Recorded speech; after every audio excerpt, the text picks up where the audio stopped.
Bueno, mirá quién vino. Debe ser una de las pocas personas sobre el planeta junto conmigo que todavía quiere hablar de la pandemia. Me refiero a Daniel Feierstein, sociólogo, doctor en ciencias sociales, investigador del CONICET, profesor de UNTREF y UBA en estudios sobre genocidio. Daniel, muchas gracias por estar. Vos es que acá sos una celebridad en esta radio. ¿En serio? Sí. Porque la mitad son sociólogos. Ah, mirá. Es una radio, entonces mirá. Cuando le dije a Mati Mesulán, palo. no sé si te saludó, sí, que Daniel Feierstein, ay, yo hice mi tesis por él. Balu, que es nuestra productora de este programa, me dijo que ella había estudiado sociología porque había leído un texto tuyo, no sé cuál, Balu, pero alguno, sobre genocidio, bueno, una de tus materias de estudio. Así es. Pero sí, una celebridad Mirá entre qué lindo, sociólogos. mirá qué lindo, una alegría. Bueno, gracias por estar acá, tenemos mucho de qué hablar. En la última edición de La Pregunta, conducido por Fede Vázquez, el nuevo ciclo de debate, si se quiere, la pregunta que se hizo es si acaso se puede caracterizar este gobierno como un fascismo, ¿no? Y pasó algo en la mesa que ninguno estaba muy de acuerdo, tenían muchos pruritos para usar esa categoría. Y yo sé, porque bueno, te leemos, te seguimos, que vos tenés unos cuantos argumentos para sostener que esto se trata al menos de un neofascismo, ¿no? Así que ahora te voy a pedir que me lo expliques por qué. Pero además hay que decir sobre Daniel que vos escribiste un libro, ¿es del 2018 La construcción del neofascista? Sí, salió en el 2019. Bueno, pero vos lo escribiste. Pero yo lo escribí en el 18. Es decir, estábamos lejos de pensar que Milei podía llegar a ser presidente y de un escenario como este. Y vos en ese libro básicamente planteás, y es prepandemia además, planteás básicamente se están dando las condiciones como para que surja un nuevo fascismo en Argentina.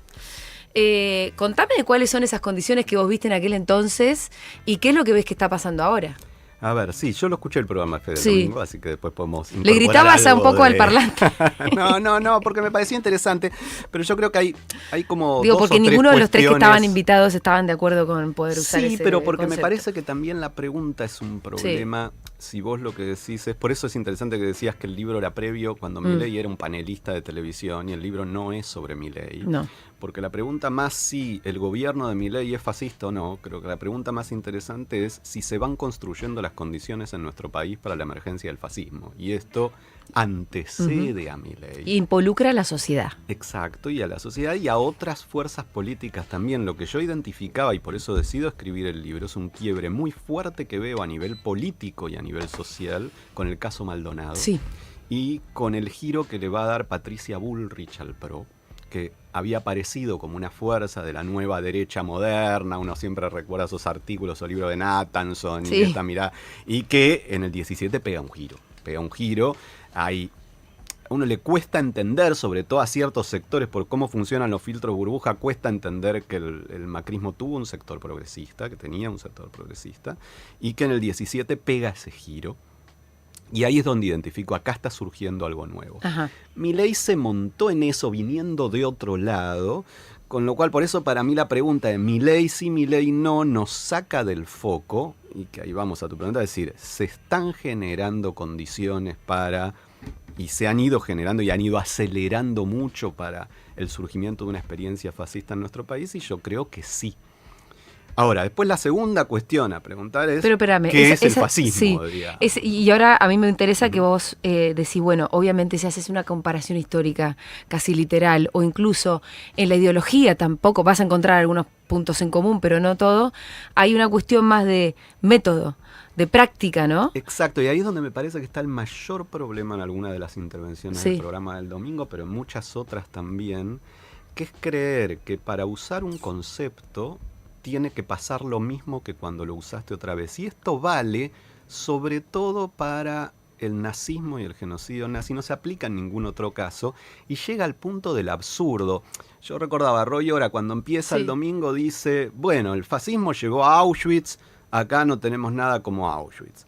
Y uno podría decir, bueno, no todo el fascismo llegó a Auschwitz. Auschwitz es una de las experiencias, es la experiencia nazi. El fascismo italiano no tuvo esas características, tenía otras formas de persecución. Bueno, de hecho, estuve leyendo a Hobsbawm últimamente, decidí leer en serio, y me extrañó bastante, o me sorprendió en realidad, que el nazismo se hace No, perdón, el fascismo se hace antisemita mucho después. En el 38. Claro, por presión en el año 38, de Hitler. por presión de Hitler. Entonces lo que digo es, ahí hay un problema y yo siempre doy el ejemplo porque me parece que está bueno para un concepto muy cercano que es el de guerra, ¿sí? Y entonces decir, bueno, la Segunda Guerra Mundial también llegó a Auschwitz, pero sin embargo a nadie se le ocurriría decir que la guerra de Malvinas o la guerra de Ucrania no es una guerra porque no termina en Auschwitz. En el sentido de decir, cuando uno usa un concepto no quiere decir que todo es igual.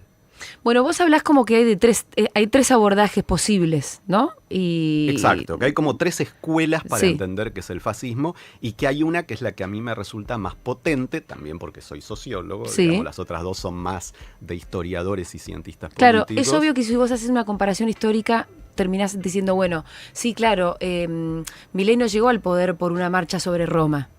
Sí, igual... No. Tenemos que decir que la mayoría de los fascismos llegan al poder democráticamente. Sí.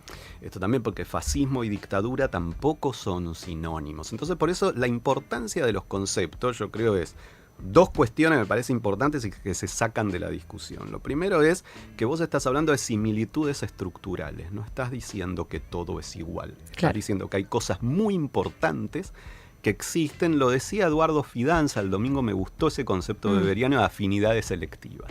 ¿Sí? Hay cosas que son muy parecidas. Ahora, además de esas cosas que son muy parecidas, esas cosas tienen que ser estructurales. Si lo que es parecido es que un tipo tiene bigote y grita, bueno, ¿qué importancia tiene eso? Puede tener muchos dirigentes con bigote que gritan y no. Entonces, la cuestión es qué es lo estructural. Y en eso de qué es lo estructural hay como tres escuelas. Uno dice la ideología, otra dice el sistema de gobierno, y otra dice la práctica social. Entonces yo diría, si decimos la ideología, podríamos decir sí y no. Algunas cositas sí, algunas cositas no. Yo digo más bien neofascista, y algunas cosas que sí, hay otras que no. Una de las que no, por lo menos por ahora, es el expansionismo nacionalista, imperialista, pero justo Fede Ojo charlando, con Trump, ¿no? Claro, me decía, che, mira, vos siempre decías que no, y resulta que... Ahora Trump se le dio porque Canadá y Groenlandia y México. Bueno, porque es esto, eso se va transformando y este es el segundo elemento importante, que los hechos sociales son procesos. Y entonces que tenemos que mirar direccionalidades, no si ya está realizado un proceso. Entonces la primera es esa ideológica. La segunda es el sistema de gobierno, que es la que diría no va.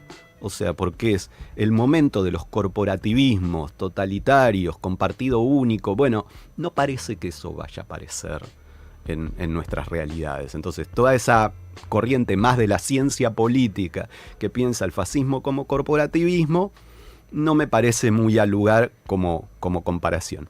Pero la que sí es fundamental, y para mí es la más importante, por eso digo, será porque soy sociólogo, pero es la de pensarlo como práctica social, que además fue... te diría la más importante, porque fue la que más pregnancia tuvo en su momento, la que tanto intelectuales como personalidades políticas caracterizaban al fascismo de esa manera, Trotsky inicialmente, Gramsci, pero para el caso, viniendo más acá, Paxton, qué sé yo, gran parte de los autores sobre fascismo se montan en esta caracterización, que es entender al fascismo como una práctica social. ¿En qué consiste esa práctica social? Esa es la pregunta que viene. En la capacidad de utilizar políticamente ciertas emociones como el odio o el resentimiento, pero utilizarlas horizontalmente, no verticalmente. Bien, es la organización política del odio, es la organización política del odio, pero de las sociedades. Claro, pero además del odio expresado en un sentido horizontal. Una cosa es el odio o el resentimiento hacia el de arriba, que podríamos decir, bueno, muchas izquierdas han utilizado la movilización del odio y el resentimiento hacia los sectores que oprimen a la sociedad. La novedad del fascismo cuando surge es esta capacidad de irradiar ese odio y ese resentimiento en un sentido horizontal. Y entonces el responsable de todo lo que nos está pasando es el inmigrante, es el planero, es el que se organiza políticamente, es el científico, el artista. Esto es el que está a nuestra par, es alguien de al lado, en ese sentido es horizontal. Ahora, esa característica también se la podríamos endilgar al neoliberalismo. Estoy pensando en un libro de 4 franceses investigadores que se llamaba algo así como La opción por la guerra civil, que ellos hacen esta misma caracterización como las oligarquías desde el neoliberalismo además tienen la estrategia de dividir a las sociedades. Y generar un odio a un otro que en realidad es más horizontal a vos que otra cosa. Yo en el ¿no? neoliberalismo veo algo que es articulable, pero que no es lo mismo. A ver. El neoliberalismo se caracteriza más bien por el individualismo extremo y la lógica de no ver tus lazos con otros. Pero no es lo mismo no ver tus lazos con otros horizontales que culpar de lo que te pasa a los otros horizontales. Me parece que ahí está la novedad fascista. Bien, o sea, una cosa es dividir y otra cosa ya es directamente generar algún enemigo, ¿no? En este gobierno, cuando uno entra a Milei, uno podría decir, bueno, están las dos corrientes. Sí. La pregunta es cuál es más hegemónica. Vos tenés hay una la cosa cosa de más solapamiento. minarquista, claro, más de esto del yo me hago solo, la lógica de no le debo nada a nadie, la lógica de el Estado nunca va a tener un rol en poder pensar formas más solidarias, y esto está muy de la mano de esa subjetividad neoliberal. Y tenés también el componente fascista, que históricamente no era el lugar de donde venía Milei. Por eso digo que él se monta en esa ola que yo identifiqué en ese momento, que varios van viendo. Tiene la viveza de poder ver lo que está pasando políticamente, siendo que no proviene de ahí, a diferencia de algunos de los que los rodean. La vicepresidenta es el caso más claro, que sí viene mucho más de esa lógica. Ahí vamos, pero estaba pensando en eso, en los móviles que nosotros hacemos cuando salimos a poner el micrófono en la calle para que hable la gente común que pasa, los transeúntes. Yo veo los dos factores, porque mucha gente contesta esto de yo laburo. ¿Viste? El yo laburo es un poco la idea de que, muy individualista, ¿no? De sentir que, bueno, yo laburo, yo tengo que laburar. Pero también habla de un otro que supuestamente no labura. Entonces ahí también hay expresado un pequeño odio, o sea, esa cosa individualista de sentir que vos te vales por sí mismo, y además te juro, vos lo ves en el discurso más simple de la gente, es eso, el yo laburo condensa eso. Porque también siempre está la idea de ese otro que no labura, los planeros, digamos, que también... Es que justamente ahí en la imposibilidad de ver esa complejidad de lo social es donde para mí patinan algunas de las visiones académicas, que es esto o lo otro. El problema es que no es esto o lo otro, es esto y lo otro. Sí. Esto es decir, el fascismo es la salida fácil para no ver los errores del campo popular en habernos traído acá. Tiene un componente de verdad y tiene un componente de problema, en el sentido que no se ligan una articulación con la otra. Es cierto que hay mucha responsabilidad nuestra en haber llegado acá. Eso no le quita el carácter fascista que puede ir tomando la situación, porque todo es cierto, digamos. Ahora, hagamos un poquito de historia. Vos me decías que desde la desaparición de Santiago Maldonado habías empezado a ver una suerte de quiebre. Y sabes que me acordé de un libro de Ernesto Calvo y Natalia Aruguete sobre trolls, que ellos también detectan la desaparición de Santiago Maldonado como un momento clave, sobre todo en exacerbar el mecanismo de los trolls. Si es que ya venían existiendo, que además yo doy fe de que ya existían desde antes. Es que fue ese momento, a vos te toca más o menos ahí. Sí, en realidad yo detecto algunos ataques de trolls desde el 2014.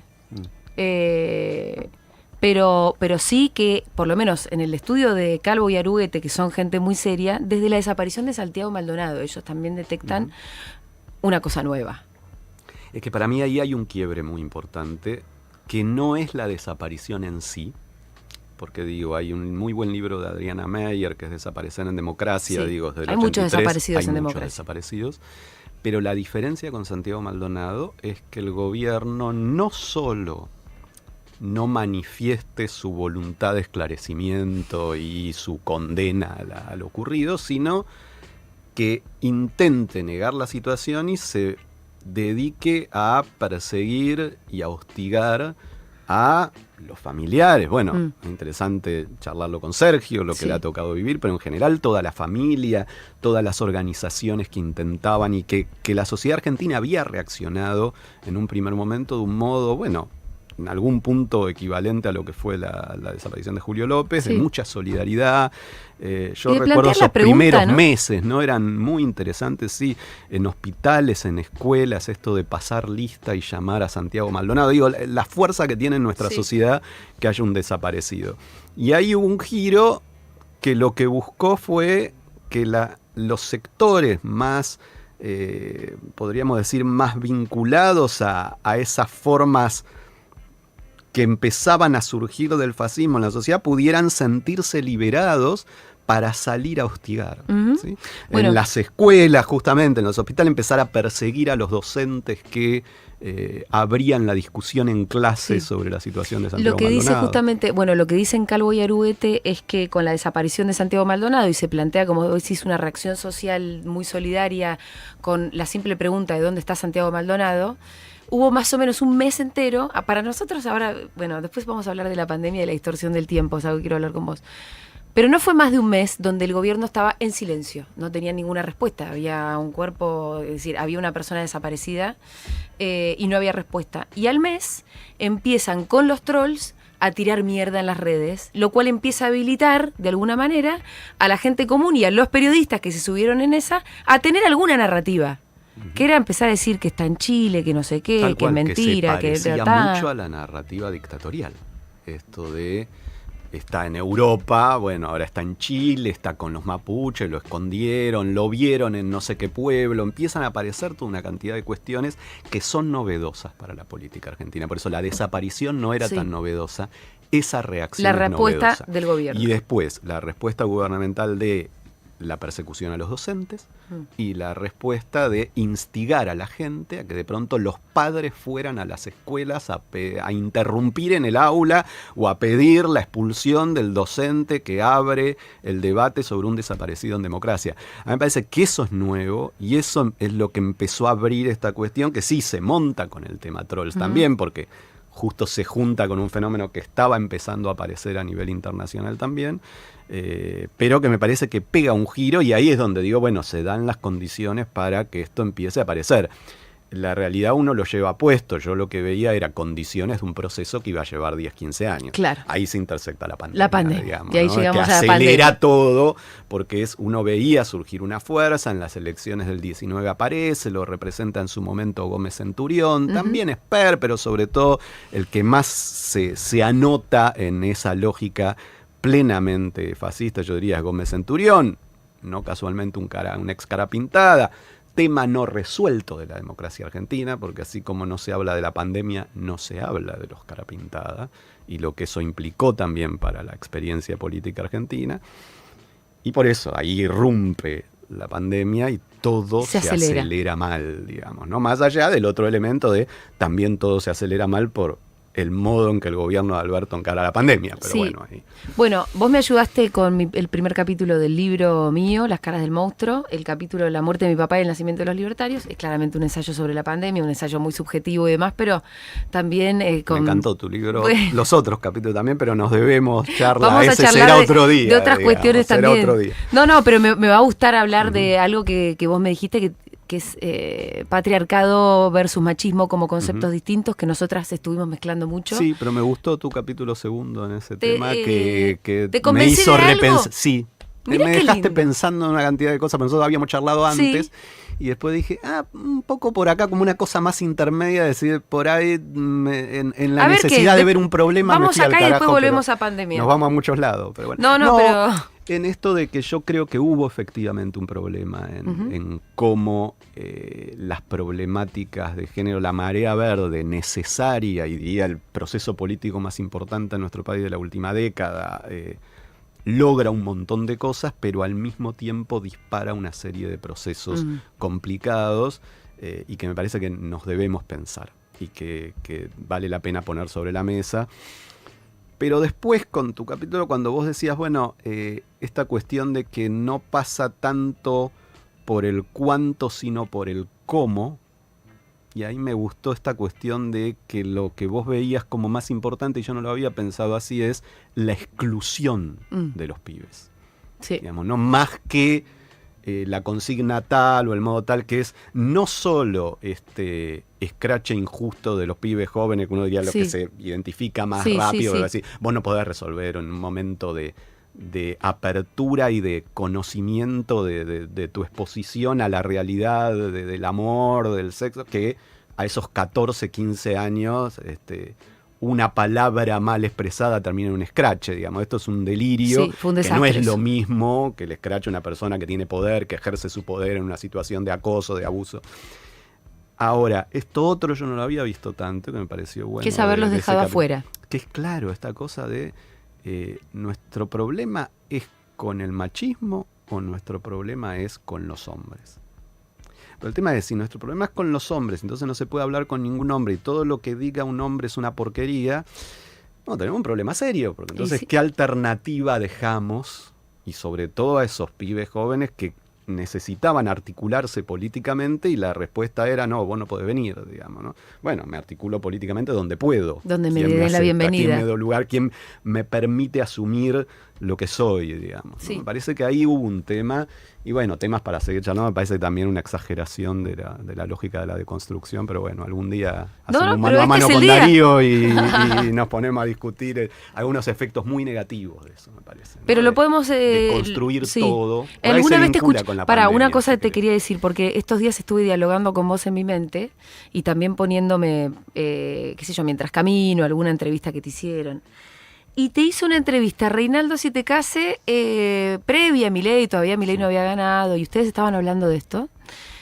Obviamente críticos con este ímpetu de escrache, llamémosle. Y entonces Reinaldo dice, la única que lo dice es Rita Segato. Y yo por adentro, ¿pero por qué no me escuchan? No es la única que lo dice, pero claro, hay una cosa que hay mucho prejuicio para con nosotras, con esta radio en particular lo hubo, y nosotras éramos todo lo contrario. Si vos mirabas más de cerca y prestabas atención, lejos de ser canceladoras, dentro de todo esa magma, éramos un poco las que decíamos, no, paremos un poco, no nos subamos a cualquier escrache, no. Sí, igual yo lo sacaría porque creo que es un error pensar que es solo lo de género. En el sentido de decir, esa corrección política que impide pensar vale con las minorías, vale con la cuestión indígena, totalmente. Vale. O sea, se genera con los afros, se genera una cosa de esencialización del bien y el mal que impide pensar. Esto es, no es cierto que los hombres son malos, las mujeres son buenas, los indígenas son buenos, los occidentales son malos. La realidad es infinitamente más compleja. Digamos, y esa esencialización es la base de la forma de construcción de identidad del fascismo. Total, y volvemos a eso, claro. El fascismo es decir, lo que hace es esencializar las identidades, exacto. Sí. Y las identidades son más complejas, por eso yo te planteaba antes de leer tu libro, que eso sí lo sigo sosteniendo, decir, mezclado, que eso Rita se enoja muchísimo cuando se lo digo, pero mezclado machismo y patriarcado, parte de no haber tenido a los hombres en la discusión y no entender cómo funciona esa lógica de opresión. Bueno, a ver, vamos a diferenciar machismo de patriarcado. Machismo, te digo lo que yo entiendo y vos me vas a corregir. Sería más un odio a la mujer, y patriarcado tiene más que ver con una estructura social donde el hombre es el dominante y la mujer es una subalterna. Sí, yo no diría el odio a la mujer, el machismo, bueno, sino una forma, son dos formas de opresión distintas. Sí, machismo y patriarcado. Claro, pero bien, que las dos se juegan en la masculinidad. ¿Sí? El machismo, la lógica de, es más, podríamos decir, es más milenaria, y es la lógica de el uso de la fuerza, la capacidad de inseminar cuantas más mujeres se pueda, digo, de una lógica casi de estructura evolutiva, pero que genera un fenómeno de dominación impresionante porque es una desubjetivación total de la mujer, en ese sentido, y es, digo, el machismo lo que puede estar atrás desde el golpe hasta la violación en manada, digamos. El patriarcado es esa lógica más institucionalizada de dominación masculina, donde es el padre el que ejerce la ley en la familia. Eso implicó paradójicamente una contención del machismo, que hay un libro hermoso de Luigi Soia, que es El gesto de Héctor, donde él trabaja esto, y trabaja en el gesto de Héctor, es Héctor, el de la Ilíada, ¿sí? Que cuando va a enfrentarse a Aquiles, necesita sacarse el casco para despedir a su hijo, porque si no llora. Esto es la lógica de introducir el cuidado como elemento masculino, que es el cuidado del padre. Ahora, ¿eso no implica opresión? Sí, implica una forma de opresión, pero distinta. Es una opresión que está sobre la base de un elemento que empieza a feminizar de alguna manera la estructura masculina, en el sentido de decir, yo no puedo salir a enfrentarme a todo el mundo, a hacer mi vida en la lógica del aguante y de la confrontación violenta porque tengo un hijo que cuidar. ¿Sí? Bueno, ahí y me en lo ese pusiste... tengo un hijo que cuidar, sí. Digamos, hay una lógica donde esa estructura machista masculina, desde la figura del padre, introduce la noción de cuidado. Ahora, esa noción de cuidado viene de la mano de la estructura de dominación también, no es que la estoy desconociendo, en el sentido, bueno, en esta familia que cuido, la ley la tengo yo, la pongo yo, el orden lo estructuro yo. Ahora, cuando mezclas las dos cosas... Hay más un lío, ¿no? Pero lo que pasa es que también, dicho así, pareciera el patriarcado una cosa muy linda porque nos protege. No, al mismo tiempo que las oprime. Por eso digo, exacto. Entonces, claro, ¿qué hacemos? Bueno, el problema es, hay que enfrentar las dos. El asunto es cuándo, cómo y de qué manera. Porque si vos en la estructura masculina tenés esas dos confrontando, y lo que vos haces es buscar destrozar la función del padre, lo que haces es liberar que emerja la función del macho, que es lo que va mucho de la reestructuración de la masculinidad en las maras, en los grupos narco, digo, en gran parte de esa recuperación, entre comillas, de la violencia masculina, tiene que ver en la renuncia al ejercicio del rol paterno. Y esa renuncia al ejercicio del rol paterno no es una ventaja. Es cierto, digamos. Que prefiero un padre que no levante la mesa a un criptobro que me quiera aniquilar. Claro, y que asuma además que no tiene... Eso pasa interesante, que uno lo encuentra con mucha gente en esta lógica de esta reformulación que se ha dado en la masculinidad de los pibes, de decir, bueno, el problema es que no hablan con ninguna chica. Ahora, ese no hablan con ninguna chica es la lógica de esa estructuración del machismo. ¿Para qué? Digamos, ¿no? ¿Para qué uno asumiría la subjetividad de una mujer? Lo que pasa es que por eso digo que nos ha confundido mucho esto y después también mucho oportunismo. Yo tiendo a decir, yo sé que a veces suena más, y más en esta radio, ¿no? Pero puede sonar provocativo. Yo tiendo a decir, yo creo que es toda una farsa la idea del varón deconstruido. Digamos, si yo los que conozco que han salido con el cartelito, después uno se entera que son abusadores acá, que son acosadores allá. Digo, vos al varón deconstruido lo ves como un chanta por lo general. Como una simulación de algo, porque no se juega así la masculinidad, porque no es tan fácil, porque no se desarma de un día para otro. ¿A qué llamamos varón deconstruido? ¿Al nabo que lo denuncia y que va a una marcha con un cartel? Exacto, al que lo denuncia, pero al que además dice yo ya dejé atrás la masculinidad. No es tan fácil. Si yo digo, yo hablo como hombre, digo, yo asumo que mi masculinidad está llena de taras. Las dos, la machista, la patriarcal. Me resulta mucho más desagradable la machista. Tengo las dos, tengo esa violencia en mí.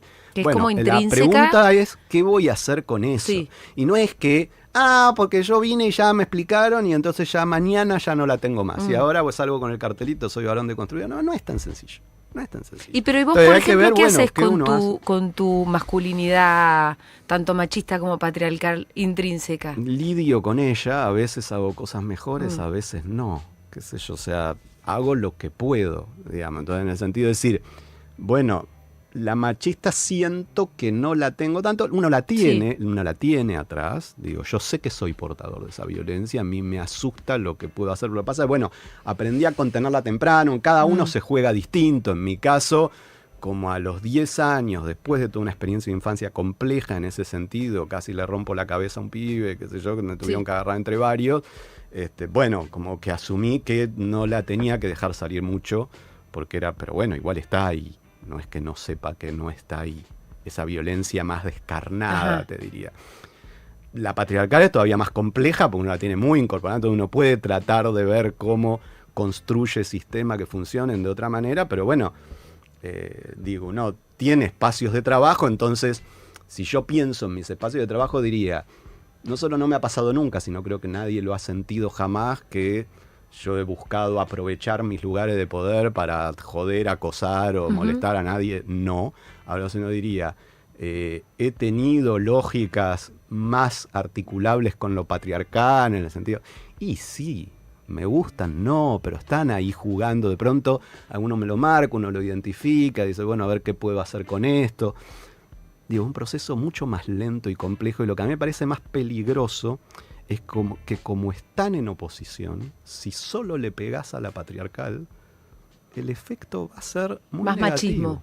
El efecto va a ser muy negativo. Bueno, entonces hay que pegarle a las dos, más al machismo, ir viendo cómo se va desarmando y poder dialogar más, poder entender más, porque creo que las mujeres han puesto sobre la mesa cómo se sufre eso.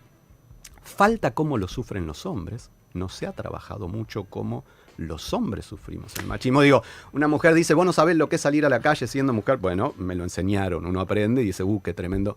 Ojo, que salir a la calle siendo hombre, con la lógica de, ¿vas a bajar la mirada vos o la voy a bajar yo? ¿O nos vamos a cagar a trompadas hasta que uno mate al otro? Digamos, bueno, eso también tiene una lógica distinta, digamos. Volviendo a Rita, ¿no? A Rita Segato, que dice, bueno, en la historia son los varones jóvenes los que son la primera línea de la guerra, ¿no? Lindo no debe ser ir a la guerra tampoco. Tal cual. Eso como un ejemplo, hay muchos ¿no? trabajos, sí, Adam Jones es un tipo que trabaja el concepto de generocidio, pero que dice justamente que en los procesos de aniquilamiento, tanto en genocidios como en guerras, en general, son los varones jóvenes los que más lo sufren en una tasa diferencial fundamental. Lo podés pensar incluso en el conjunto de enfermedades que es el sometimiento al estrés y cómo se ha ido igualando cuando las mujeres entran al mercado de trabajo, lo cual te muestra también cosas, ver cómo la realidad es más compleja, como el mercado de trabajo te somete a más estrés que la casa. Ahora, también habría que decir que las guerras las inventan más bien los varones. O sea, el quilombo de cómo está organizada la sociedad. Cuando yo digo el sufrimiento de los varones no estuvo sobre la mesa, en muchos casos es el sufrimiento de los varones generado por los varones, digamos. Pero bueno, no es que no existe, digamos, ¿no? O sea, está ahí, más allá de que no es que las mujeres son las responsables de ese sufrimiento. Sí, pero está ahí. Es parte del fenómeno que queremos abordar. Y el sufrimiento tiene mucho más que ver con el machismo que con el patriarcado. Volvamos a la pandemia que la habíamos dejado atrás, que fue el capítulo que escribimos juntos casi, te voy a decir. No, pero me ayudó muchísimo. Me vi. Sí, te viste ahí sí, me encantó el citado directamente y a veces no tanto. Digo, cosas que quedaron un poco de una conversación muy larga que tuvimos, que me sirvió para encarar el capítulo, ¿no? Pero yo decía, y vos creo que tuiteaste después del programa de Fede, se habló durante 2 horas del fascismo, el término, todo lo que ya estuvimos diciendo, y nadie pronunció la pandemia. Ni la palabra, ni la catástrofe, ni siquiera Fede, no lo tuvo en cuenta. Y yo tuve el gesto de escribir un libro, el primero de mi vida, que empieza con el capítulo de pandemia, que sabes que yo me lo preguntaba porque decía, voy a empezar por este tema del que nadie quiere hablar. Y buscándole un poco la forma, y yo tenía que empezar con la muerte de mi papá y también, bueno, y el nacimiento de los libertarios para después lugar a todo lo otro. Es decir, qué sé yo, que corrí ese riesgo, pero hay una negación que vos también la tenés muy clara. Sí, el tema es que yo dije, en su momento traté de explicar por qué estábamos negando, íbamos a negarla, y eso continuó. Y seguimos negando la pandemia. Es muy actual, digamos. O sea, fue del abril del 21, porque los dos procesos que dije que veía ocurrir era la negación y la proyección. Sí. Que era la negación porque no durante la pandemia estamos hablando, ¿no? Para lidiar con ese dolor durante y después. Porque seguir sin poner sobre la mesa la pandemia, cuando estás hablando de este momento político, es parte del problema también. Y la proyección es, como no podés lidiar con ese dolor, tenés que tratar de encontrar a dónde lo dirigís, digamos. Y a dónde lo dirigís facilita esta irradiación política del odio. Porque tenés mucha bronca y no sabés por dónde sacarla, y la disparás mucho a dónde, dolor, y no tenés cómo lidiar con ese dolor, digamos, ¿no? Porque es esto, perdiste a tu padre y mucha gente perdió. ¿Sí? O sea, pero no me hice fascista por eso. Bueno, porque pudiste explícamelo. elaborarlo. Escribiste un libro. No, pero o tampoco por lo menos me había hecho el primer fascista. capítulo del libro para tratar de elaborar ese dolor. Creo que esa es la diferencia, pero es lo que en general la sociedad no tuvo. La posibilidad de elaborar el dolor que sufrimos. Totalmente. Lo que pasa es que, por ejemplo, mi razonamiento, esto me lo preguntaban también Tenenbaum y Siete Case, ¿no? Como, se murió tu papá y yo no lo sabía, y bien, vos podrías haber tenido como otra lectura, como si la lectura inmediata tendría que haber sido el resentimiento y no sé qué. Pero en realidad mi papá es, al mismo tiempo, los hechos son muy claros. Mi papá se murió porque fue un cumpleaños. Yo hubiese querido que a mi papá le dijeran, quédate un mes más en tu casa. Y eso es justamente el factor que más enoja, ¿no? Que es la restricción a la circulación, básicamente. Pero eso enojó post facto. Esto es, en el momento. Hay un estudio muy interesante que yo colaboré, pero básicamente lo hizo el equipo de Javier Balsa. Sí. Que sacó un libro, Porque ganó Milei, que sí, lo leí también. Es uno de los pocos que articula con la y está muy citado en mi libro también. Sí. Y en ese estudio que yo colaboré con ellos, que fue todavía abril del 21, pese a que había habido marchas, pese a que tenías a todos los medios diciendo cuánto no van a tener encerrado, que la cuarentena más larga del mundo y toda esa historia. Porque no fue cierto, y además depende en cada lugar del país y demás, pero incluso en esas condiciones teníamos una mayoría de la población que consideraba que había que extremar las medidas de cuidado. Esto es, todo eso se rompe con la foto de Olivos. Ahí íbamos a llegar a este lugar. Sos muy crítico de la foto de Olivos a un nivel que vos decís, esto fue un tsunami fenomenal.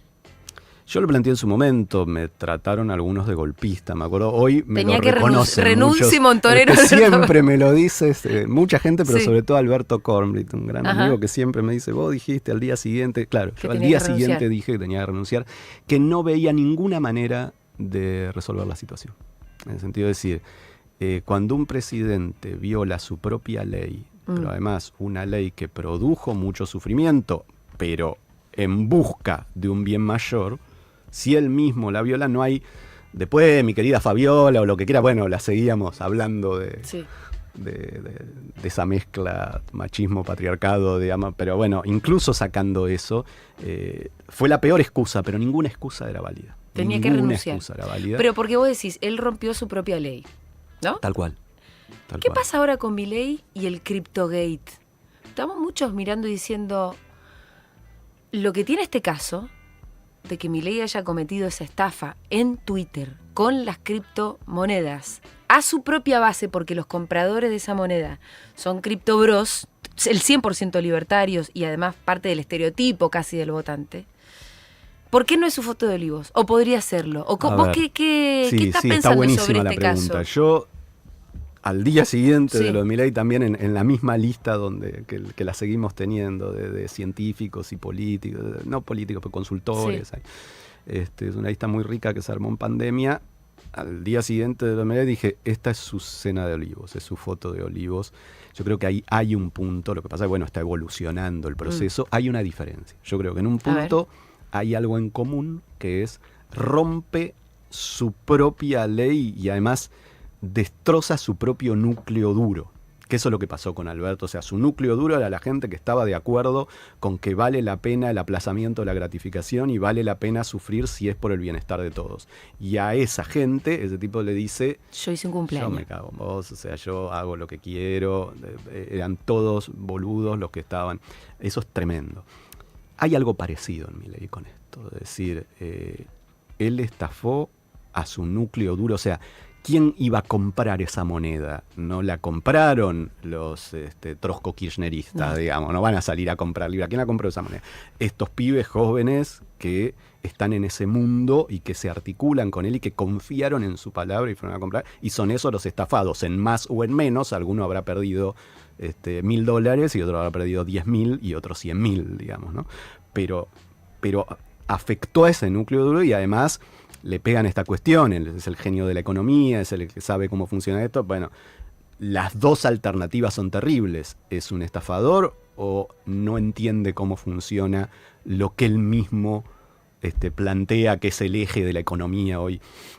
Entonces a mí me parece que en eso hay mucha similitud y hay que ver cómo evoluciona. Pero yo creo que fue un golpe muy duro el primero a su propia base y a su propio discurso. ¿Cuál es la diferencia? Que el discurso de Alberto era un discurso en función del bien común. Claro. Y lo que está detrás de la articulación discursiva en Milei es un discurso de cada uno por la suya y se salva como puede. Entonces podría tener una forma de decir, bueno, hizo lo que nosotros consideramos que es el mundo, que es esta respuesta de, bueno, sabían que entraba en una timba, en la ruleta rusa te tocó la bala, está lo que decir, bueno, el mundo es así, digamos, y bueno, y yo te jodí porque soy más vivo que vos, digamos, ¿no? Y esto todavía en algunos sectores tiene un valor. Igual están las dos jugando. Yo no sé cómo se va a ir resolviendo eso. Hay que darle tiempo a si prima más la primera o prima más la segunda. Ahora, vos trabajás con encuestadores, me dijiste que habías trabajado con Balsa, digamos, también en tu tarea de sociólogo existen las encuestas. Sí. Si los encuestadores esta semana que viene nos dicen no se movió la imagen positiva de Milei, ¿vos qué se te viene a la cabeza? Bueno, ¿Es una lectura política yo creo que igual no es tan, no, yo creo que no es tan rápido. Creo que, bueno, hay un primer estudio que salió de Subani Córdoba ayer, me parece. Hay otros también. Ayer Majul mostró uno. No, lo que muestran es, bueno, pero es lo mismo que hubiese ocurrido, que ocurrió con la cena de Olivos al principio, te diría. O sea que sí, le pega un poco en su núcleo duro. Los procesos no son tan rápidos. Por eso digo que estamos poco acostumbrados a ver el proceso, queremos siempre la foto, y vale para fascismo, vale para pandemia, vale para el efecto de este proceso de Milei, que es entender que los procesos se despliegan en el tiempo. Entonces la foto de hoy no necesariamente te cuenta, son lentos, todavía no sabemos cuál va a ser ese impacto, porque yo diría, le impactó en un sector que lo apoya y no en el otro. Yo diría, lo impactó en el sector, en su núcleo duro más cerrado. ¿Eso es gran parte de su voto? No. Gran parte de su voto tiene que ver con sectores populares, históricamente peronistas, donde entró, y a los que esto quizás no les hace mella. Ahora, pegó en su núcleo duro, quiere decir la gente que le milita más, tanto en la vida como sobre todo en las redes, digo, en muchos de los que fueron como podríamos decir, ese ejército pequeño que logró instalar una cantidad de cosas. Bueno, esos efectos hay que medirlos a lo largo del tiempo. ¿Qué pasa? Que se te desanime tu militancia. Eso pasó mucho con Alberto, ¿entendés? Sí. Que era quién iba a salir después a militar el cuidado sintiéndose un estúpido, digamos. Entonces no es que fue automático, por eso en su momento me trataban de golpista, es decir, ¿por qué tendría que renunciar a Alberto si todavía hay un núcleo duro que lo apoya? Sí, pero el problema es que su militancia es la que se siente burlada y golpeada. Yo creo que en ese sentido hay algo parecido. Vos sabés que yo creo que Alberto a esa altura tenía un bajísimo núcleo duro, ya estaba completamente enfrentado a Cristina, los votos de Alberto eran todos prestados, digo, no sé quién tenía ganas de ser albertista en aquel entonces todavía. Ahora, con Milei sí está pasando una cosa, que es que ese núcleo súper duro está hiperideologizado. Entonces, lo estafaron, lo cagaron, por ahí el criptobro perdió mucha plata de su bolsillo directamente, no es que los bolsos de López, no, a él. Y sin embargo todavía están sosteniendo. Hay una hiperideologización. Vamos a ver, por eso decía que están los dos elementos. No lo sé, no lo sé. Por eso digo que están los dos elementos. Va a primar más la afectación directa, que no es solo la afectación material de yo perdí guita, sino la afectación de este tipo me cagó, o va a primar la cuestión de así es la realidad. Sí, es cierto, este tipo me cagó, pero porque así es, porque cada uno pez grande se come pez chico, digamos, y bueno, y tendré que convertirme en pez grande si alguna vez quiero, o haré lo mismo con los que son más chiquitos que yo. Que es una sociedad horrible, que esto es lo espantoso del momento actual, ¿no? Es una sociedad horrible, una sociedad Hablemos que piense de la sociedad horrible. Que es esto, es pensar que todos nosotros somos una porquería, y que entonces lo que tenemos que hacer en la vida para poder subsistir es ser más vivos que los demás, digamos, ¿no? Es un universo de valores que a mí me parece lo más complicado políticamente del periodo actual. Vos hablás de este periodo como un individualismo extremo que como que destruyó la noción de responsabilidad. Exacto. Y yo diría que ahí es donde está el nudo más fuerte, y ahí es donde digo, tenemos una responsabilidad muy importante. Que es la de reconstruir la responsabilidad. No solo, sino que en esa destrucción de la responsabilidad jugamos un papel. El progresismo. Sí. A ver. Absolutamente. En esta lógica por eso digo, de la exageración de la deconstrucción. En esta lógica de no hay verdad, todo vale igual, bueno, en la que se montan las fake news sí. incluso el neofascismo, en esta lógica de desmoronar el concepto de verdad, ¿sí? ¿Pero por qué decís en que esta mala interpretación de Nietzsche, de no existen hechos, solo interpretaciones, en esta lógica incluso del ejercicio profesional? Bueno, vimos el episodio con Johnny Viale, pero que es parte de lo mismo, de decir, no hay periodismo profesional, hay periodismo militante. Yo creo que ahí hay un problema serio en lo que colaboramos en la existencia de los Johnny Viale, más allá de que existieran desde siempre, en términos de decir, una cosa es, por eso digo que se confundieron dos cosas como machismo y patriarcado, cosas muy distintas. Una cosa que yo diga, no hay periodismo neutral. Yo tengo una posición, así como no hay academia neutral, y yo siempre lo digo en la primera clase, es decir, está bueno que ustedes sepan dónde estoy parado en la discusión sobre genocidio. ¿Por qué? Porque yo, toda la materia en algún punto está direccionada a donde estoy parado. Entonces, si ustedes saben, se pueden defender.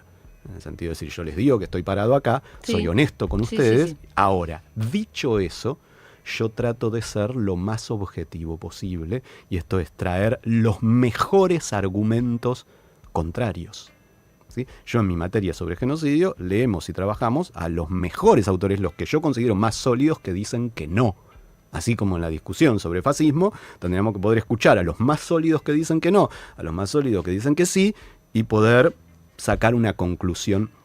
La idea de periodismo militante no fue esa, ¿sí? Y digo, experiencias como 678, por plantear, sino la lógica de decir, yo repito lo que le sirve al gobierno, aun cuando esté haciendo operaciones, aun cuando esté omitiendo elementos importantes para el oyente, para entender lo que está pasando, aun cuando no esté habituado a la repregunta a nadie a quien quiero. Bueno, eso es el antiperiodismo para mí, y jugó en llevar la discusión a ese lugar, ¿sí? Y donde entonces se pudieran disfrazar de periodistas independientes, los que eran los menos independientes de todos, pero en un discurso que creo que fue muy problemático, y digo, lo planteo en el periodismo porque fue muy notorio, pero vale en un montón de ámbitos. A ver, volvamos entonces a la culpa del progresismo. Esto te pega demasiado a Moreno, ¿eh? No. Pero explícame mejor por qué. Voy a tratar de explicar por qué no, digamos, es cierto que en un punto me pega, hay un pero lugar no, donde te pega un sí. poco a Moreno. Explícame un poco mejor cuál es la responsabilidad entonces del progresismo para la construcción de este nuevo individuo tan liberal. Yo digo, por eso digo, en llevarse puestos nosotros algunos valores fundamentales que habían sido históricamente de las izquierdas. Y entonces por eso digo, el de la verdad, ¿sí? Un valor sumamente importante, el de que la verdad se asienta en hechos, pero la verdad no es solo la verdad científica, sino también en la verdad moral, en que hay cosas que están mejor y hay cosas que están peor, hay cosas que están bien, hay cosas que están mal. No es que todo da lo mismo. ¿Puesta la verdad? Y yo lo discuto mucho, para mí un faro de eso, pero por eso digo, algún día haremos mano a mano, sí, que lo quiero mucho a Darío, sí, pero en esa mirada filosófica muy deconstruccionista, muy relativista, todo queda en el mismo plano. Y entonces después, ¿cómo sacás al terraplanista en ese mismo plano? Yo diría, hay un punto, pero son varios, te digo otro. Hemos regalado una noción que también surgió como una noción de izquierda, que es la del mérito, que sería una noción riquísima para evaluar este gobierno. De decir, bueno, el mérito es la conjunción de talento y sacrificio. Y eso surgió para enfrentar la lógica estamental. Esto es, en la lógica de el que viene de la familia correcta o el que tiene más guita es el que accede a ciertos lugares, es decir, no, mucho más que eso vale el talento y el esfuerzo. Digamos. Pero decís que desde el progresismo no se defiende. Y con el concepto de meritocracia. O sea, de que en verdad todo es lo mismo, todo vale lo mismo. Y tercero, te diría, podríamos estar 3 horas, pero algún día, bueno, si no lo pensamos, hacemos una columna. Quedan unos minutitos. Pero digo, en esa lógica de ir demoliendo esos conceptos, se ha montado esta lógica donde todo vale lo mismo, todo da lo mismo. Entonces es esto de Foster, lo decía de un modo muy interesante, que decía como el placer de la ignorancia, ¿no? Esto de todo da igual. Si yo estoy 30 años investigando un tema y digo algo porque a mí me parece, vale lo mismo. Lo que a mí me parece, lo vivimos en pandemia, lo vivimos en otras cosas. Yo eso lo veo como una marca de esta época, pero no termino de ver por qué el progresismo para vos es responsable de eso. Porque cuestionó esos mismos valores y diría, de la mano de esa esencialización, que es, las identidades son buenas o malas según si están de mi lado o no. Y entonces ¿para eso, vos fue tan así? Yo creo que fue muy así. Yo creo que se buscaban argumentos. Fue muy así y fue muy déjame interesante. que te discuta esto, porque yo le tengo muchas críticas a 678, pero sobre todo con el ensañamiento sobre ciertos personajes. También podría pensar en ese sistema de repetición que era un poquito goebbeliano. En eso estoy de acuerdo. Pero no creo que no haya habido búsqueda de argumentos. Yo creo que había búsqueda de argumentos. No había oposición de argumentos. Bueno, esta lógica de decir... Pero vos querías una mesa de debate. En ese momento, la verdad que 678 debatía contra todos los grandes medios de comunicación. Pero no se hace así, porque al no dejar entrar el argumento del otro... A ver, en cualquier discusión, olvidémonos 678, en cualquier discusión, cuando vos querés llegar al otro, primero tenés que escucharlo, y segundo tenés que ver qué núcleo de verdad hay ahí para decir, bueno, eso sí, pero esto otro.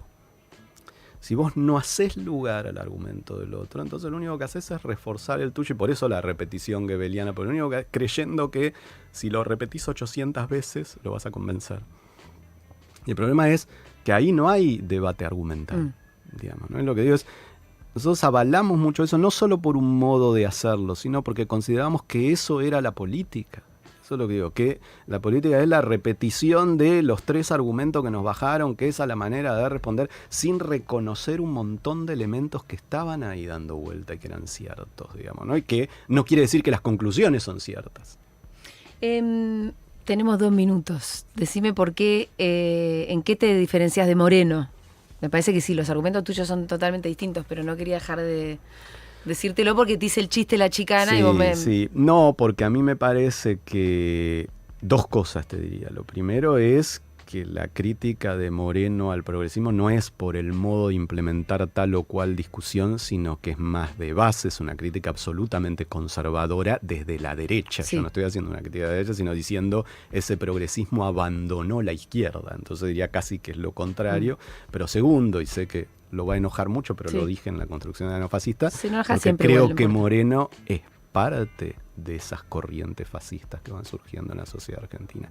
Es parte también, como lo es un Berni, como lo es esta lógica de ver cómo horizontalizo ese uso del resentimiento, del odio, de maneras distintas, porque Moreno no está articulado con ese neoliberalismo, entonces digo, es otro modo de emergencia, pero me parece que es parte del mismo escenario.